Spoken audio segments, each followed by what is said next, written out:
여러분, 요소수 대란 참 가관이 아니죠.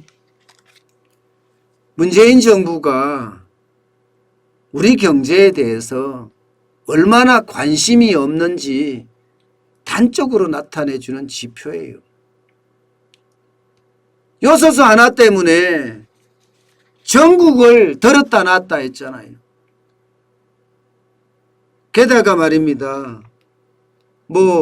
중국에서 요소 18,000톤을 이제 계약을 했다면서 느긋한 모습을 지금 보이고 있어요. 애초에 말입니다. 여러분, 이런 일이 일어나지 말았어야 돼요. 도대체 여러분, 주중대사인 장하성 대사는 뭐 하는 사람인가요? 오로지 거기서 주중대사의 업무를 하지 않는 건가요? 아니 여러분, 요소수에 대한 게 이게 진작에 나왔습니다. 이게 10월부터 시작이 됐어요. 10월부터. 지금은 11월입니다. 10월에 말입니다.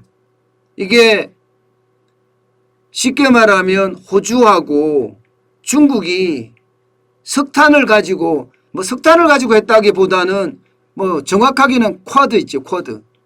예, 한태평양 방위조약인가요?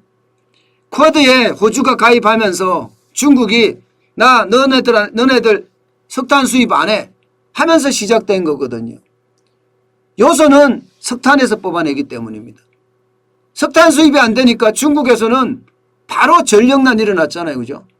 그러면서 석탄이 부족하니까 이거 요소 뽑을 시간이 없는 거예요.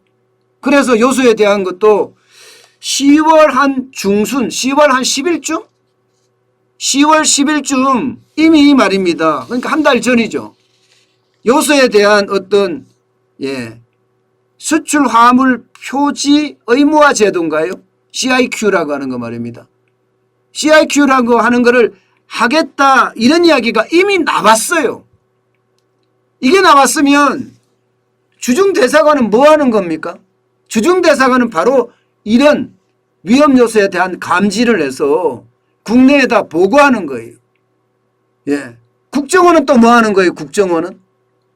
나는 국정원은 뭐 하는지 모르겠어요. 국정원도 마찬가지로 해외에서 자원도 안 보거든요.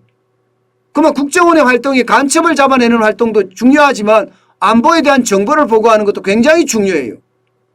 도대체가 국정원은 뭐 했으며 주중대사는 장하성 대사는 뭘 했는지 모르겠어요. 예. 대한민국 경제를 다 망쳐놓고 중국으로 도망갔잖아요. 예. 그래 놓고 거기서 도대체 아방궁에서 살고 있는지 도대체 대사로서 활동을 하고 있는지 잘 모르겠습니다. 그래 놓고 이거 18,000톤 계약했다고 이거 석 달치밖에 안 됩니다. 석 달치밖에. 최대 석달치. 최대. 적으면 2달치밖에 안 됩니다. 2달치밖에. 이거 했다고 그렇게 난리 법석을 핀단 말입니까? 저는 이런 자체가 솔직히 창피해요. 2달 후엔 또 어떻게 될까요? 2달 후에는. 2달 후에는요. 또 충격이 줄 수밖에 없습니다.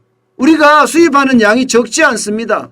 전체적으로 보면 총 수입량이 46만 5천 톤이 농업용이고 산업용이 29만 톤, 자동차용이 8만 톤이에요. 그런데 겨우 18,700톤을 구했다고 이거 가지고 생색을 내야 될까요? 생색을 낼 게 아니라 이렇게 문제를 만들지 않았었다면 저는 우리 국가가 이렇게 요소수 대란이라는 걸 겪지 않았을 겁니다. 사실 지금도 불안불안해요. 요소수가 필수 불가결한 요소이기 때문에 요소수 자체는요. 여러분 어떤 역할을 하나 하면 쉽게 말하면 질소산화물 있죠. 질소산화물. 배기가스 자동차에 배기가스가 나올 거 아니에요. 여기에 질소산화물은 발암물질입니다. 그래서 요소수를 뿌려서 쉽게 말하면 깨끗한 질소하고요. 물로 만들어주는 거예요. 물로 배출을 해내는 겁니다. 그러면 요소수가 없으면 그냥 질소산화물이 마구마구 공중에 번져진다는 거잖아요. 그것도 210만 대의 차량에서 말입니다. 2달 해준다고 해서 이게 해결될 문제는 또 아니라는 거죠. 저는 이렇게 호들갑을 떨 것이 아니라 국민에게 진짜 사과해야 돼요. 도대체 산업부 장관은 뭘 하고 있으며, 주중대사는 뭘 했으며, 국정원은 뭘 했죠? 총체적인 난국이죠. 총체적인 난국. 청와대는 도대체 뭐 했을까요? 청와대는 생각이 딴 데 있으니까 이게 문제가 생기는 거예요.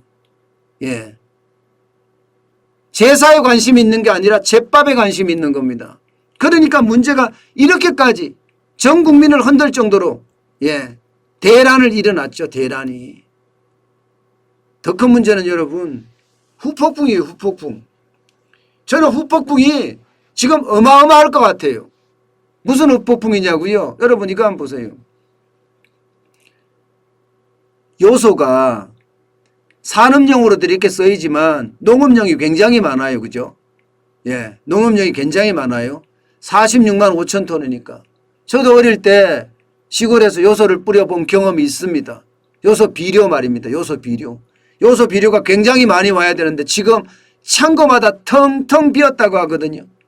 그런데 가격은 말도 없이 올라가요. 말도 없이. 여러분 보세요. 2021년 1월과 2021년 10월 사이를 보면 요소가 얼마나 급등했습니까? 213.1%나 급등했습니다. 213.1%. 암모니아도 마찬가지입니다. 암모니아도 1월에 톤당 270달러에서 830달러까지 올랐으니까 207.4%가 올랐습니다. 인산 암모늄도 마찬가지고요. 인산 암모늄도 107.6% 올랐고요. 염화칼슘. 여러분 다 아시는 염화칼슘이요. 이것도 톤당 240달러에서 톤당 579달러까지 1년 만이에요. 141.3%가 올랐습니다. 이러면 생산자 물가는 어떻게 될까요? 올라가겠죠? 생산자 물가가 올라가면 농산물 가격도 올라간다는 뜻이 됩니다. 게다가 여러분 국제 농산물 식량 가격 지수 보세요. 10월에 133.2예요. 가장 많이 올라갔어요. 지금 폭등이라고 이야기합니다. 오히려 우리가 식량 위기라는 말까지 나와요. 이렇게 되면 여러분 결국은요. 요소수 하나 때문에 발생된 우리 경제에 미치는 파장은 어마어마합니다. 어마어마합니다. 그래서 저는 이렇게까지 파장을 만들어 놨으면 그에 대한 반성이 있어야 된다고 생각해요. 반성이. 그렇지 않고 몇 톤 수입했다고 몇만 톤 수입했다고 자랑할 일이 아니라니까요. 애초에 이런 일을 미연에 방지하는 게 국가 경영입니다. 미연에 방지하는 게. 미연에 방지하지도 못하고 이렇게까지 난리법석이 나고 난장판이 됐다는 것은 여러분 문재인 정부가 얼마나 허술한 정부인지 그리고 그 허술한 정부가 우리 경제에 얼마나 타격을 주는지 우리는 또 한 번 실감할 수 있었습니다. 그걸 보면 참 답답합니다, 여러분.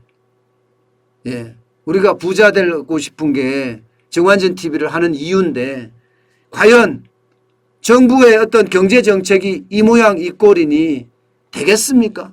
부자 되려면 진짜 점점 힘들어지는 것 아니냐. 저는 이런 생각도 지울 수가 없네요.